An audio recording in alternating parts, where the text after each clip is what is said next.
உங்கள் favourite TV ஷோக்களை இனி miss பண்ண தேவையில்லை. ZEE5 இல் முற்றிலும் இலவசமாக காணுங்கள். இங்கேயும் எப்பொழுதும். இப்ப நீயும் அந்த டாக்டர் சிவாவும் எந்த ஸ்டேஷன்ல நிக்கிறீங்க தெரியுமா? அத லவ் ஸ்டேஷன் சொல்லுவாங்க. புரிஞ்சுதா? அவன் உன்னை எப்படி பாக்குறான் தெரியுமா? ஃப்ரெண்டை யாரும் அப்படி பார்க்க மாட்டாங்க. யார காதலிக்கிறாங்களோ அவங்களதான் அப்படி பாப்பாங்க. புரிஞ்சுதா? நான் ஏற்கனவே சொல்லிருக்கேன், நானும் என் வாழ்க்கையில காதலிச்சிருக்கேன். காதல பார்க்க முடியும், புரிஞ்சுக்க முடியும், கண்டுபிடிக்கவும் முடியும். அதோட எதிர்காலத்தையும் சொல்ல முடியும். இப்பவும் ஒண்ணு கெட்டு போகல. அந்த டாக்டர் சிவாவை விட்டு விலகியேறு. இல்லனா உன்னுடைய வாழ்க்கையில வெறும் போராட்டம் மட்டும்தான் மிஞ்சி இருக்கும். வாழ்நாள் முழுக்க உன்னை நீ நிரூபிக்கிறதுலயே காலம் போயிரும். என்ன நான் சொல்றது புரியுதா?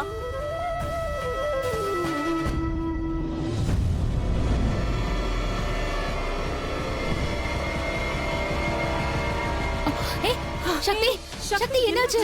ஏய் சக்தி, என்னம்மா உனக்கு ஒண்ணும் ஆகலையே? என்னாச்சு? உனக்கு என்ன தலை சுத்துதா? இரு, உனக்கு தான் தெரியும்ல, சித்தி என்ன சொன்னாலும் உன் நல்லதுக்கு தான் சொல்லுவேமா. நீ கஷ்டப்படாத, புரிஞ்சுதா? நீ ஓகே தானே? இல்ல சித்தி, எனக்கு லேசா தலை சுத்துது. தலை சுத்தாம இருக்குமா? நீ விரதம் இருக்க. காலையில இருந்து நீ எதுவுமே சாப்பிடல. அதோட நேத்து ராத்திரியும் அந்த லட்டை நீ சாப்பிடல. சரி, டக்குன்னு போய் ஏதாவது சாப்பிடு. சீக்கிரமா சாப்பிடலன்னா உன் பிபி லோ ஆயிடும்ல. போமா, போய் சாப்பிடு. ஏய் போ, டக்குன்னு போய் உன் கௌரி பூஜை முடி. என்ன? அப்புறம் உன்னோட விரதத்தை மாப்பிள்ளை கையால முடிச்சுக்கோ. என்ன? சரி போ போ போ. அட போயேடி. சக்தி, உள்ள போய் முதல்ல பிரசாதத்தை சாப்பிட்டு உன் விரதத்தை முடிச்சுக்கோ. புரிஞ்சுதா? நான் ஒண்ணு சொல்லட்டுமா? சிவபெருமான் ஒண்ணும் விரதத்தை முடிச்சு வைக்க வரமாட்டாரு. புரிஞ்சுதா? அம்மா இங்க பாரு, இந்த அம்மா இங்க இருந்து போயிட்டாங்களா? ஆமாங்க. பிரசாதம் வாங்காம போயிட்டாங்க. பூஜை பண்ண பிரசாதத்தை வாங்காம போனா என்ன ஆகும் தெரியுமா? ஆனா அது பெரிய தப்புமா, தப்பு. இதனால கடவுளுக்கு கோவம் மட்டும் இல்ல, அவங்களுக்கு தனம், சம்பத்து, கல்யாண வாழ்க்கை, குழந்தை பாக்கியம் எதுவும் இல்லாம பண்ணிடுவாரு. இங்க பாருங்க, பிரசாதத்தை நீங்க என்கிட்ட கொடுத்துருங்க. நான் அவங்களோட பொண்ணுதான். நான் போய் அவங்க கிட்ட கொடுத்துறேன். அப்படி பண்ணா கடவுள் கோவப்பட மாட்டாருல்ல? கொடுங்க. ரொம்ப நன்றி. அப்புறம் அந்த பையன் கூட பிரசாதம் வாங்காம போயிட்டான். கடவுள் அவனை காப்பாத்தணும். எந்த பையன்? டாக்டர் சிவா. அவன் பூஜை பண்ணான், ஆனா பிரசாதம் வாங்கிக்காம போயிட்டானே. நான் உங்ககிட்ட பல முறை சொல்லிட்டேன், எனக்கு உங்க ஃப்ரெண்ட்ஷிப் தேவையில்லைன்னு. இனிமே நான் உனக்கு எப்பவுமே பார்க்க வர மாட்டேன். டாக்டர் சிவா என்னாலதான் பிரசாதம் வாங்காம போயிட்டாரு. ஒரு நிமிஷம், நான் ஒன்னு சொல்லவா? அந்த பிரசாதத்தை நீங்க என்கிட்டே கொடுத்துருங்க. நான் அவர்கிட்ட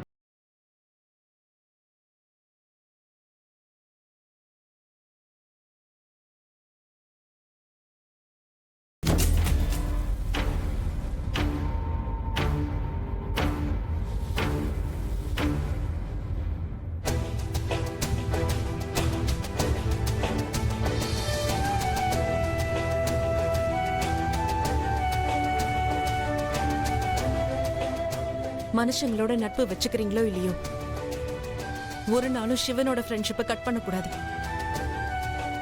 இது உங்க பிரசாதம். நான் இதை உங்ககிட்ட கொடுக்கலான்னு தான் வந்தேன். யாராவது அன்பா ஃப்ரெண்ட்ஷிப் ஆகிடலான்னு சொன்னா அவங்கள அவாய்ட் பண்ணி அவமதிக்கிற மாதிரி தான் இது. பிரசாதத்தோட ஃப்ரெண்ட்ஷிப்பையும் கொடுத்துடு.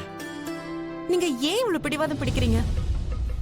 நான் தான் உங்ககிட்ட சொன்னேன்ல, என்னால உங்க ஃப்ரெண்ட் ஆக முடியாது. நீ என்னமோ பிடிவாதம் பிடிக்காத மாதிரி பேசுற. நீயும் பிடிவாதக்காரி தான். ஃப்ரெண்ட்ஷிப்பா இருக்கலாம் சொல்லி நான் களைச்சு போயிட்டேன். இப்ப கூட நீ என்ன பண்றனா? இல்லனா என்ன? உங்களுக்கு உடம்பு முடியாம போயிடுமா? நீங்களே உங்க உடம்பு கெடுத்துப்பீங்களா? என்ன பிடிவாதம் இது? வெளியே இருக்கிறவங்க நிலைமைய பாத்தீங்களா? பாட்டி, நந்து, ஆண்டி எல்லாரும் எவ்வளவு கவலையா இருக்காங்க. இனிமே உங்களுக்காக இல்லனாலும் அவங்களுக்காகவாவது உங்க பிடிவாதத்தை விட்டுருங்க. சந்தோஷமா இருங்க. நீங்க ரொம்ப ஹெல்த்தியா வாழ்க்கையில முன்னேறணும்.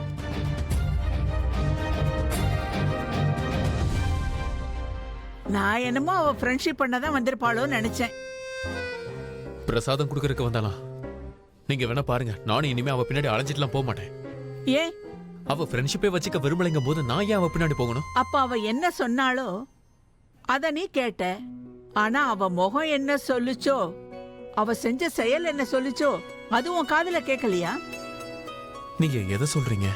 அவ இங்க வந்தது, அவ உனக்காக பிரசாதத்தை கொண்டு வந்தது, உன்னை பத்தி அவ்வளவு கவலைப்பட்டது, உன்னை பாவத்துல இருந்து காப்பாத்துனது. அட, இதெல்லாம் நட்போட அடையாளம் தானே.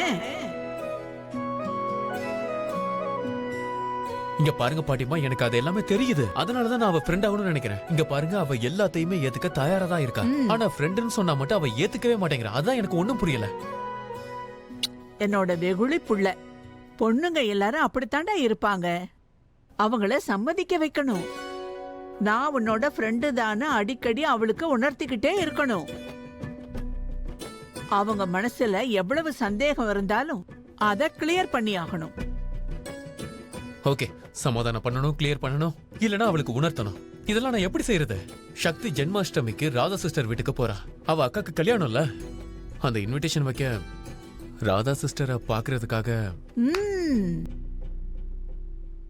சக்தி மாதிரி பொண்ணு ரொம்ப தூரம் போறானா அவ பின்னாடியே போகணும். அவளை திரும்பி கூட்டிட்டு வரணும்.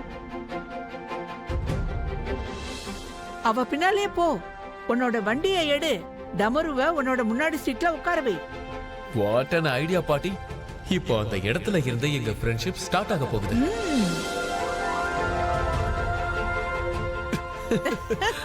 I love you பாட்டி. Wish me luck. Best of luck.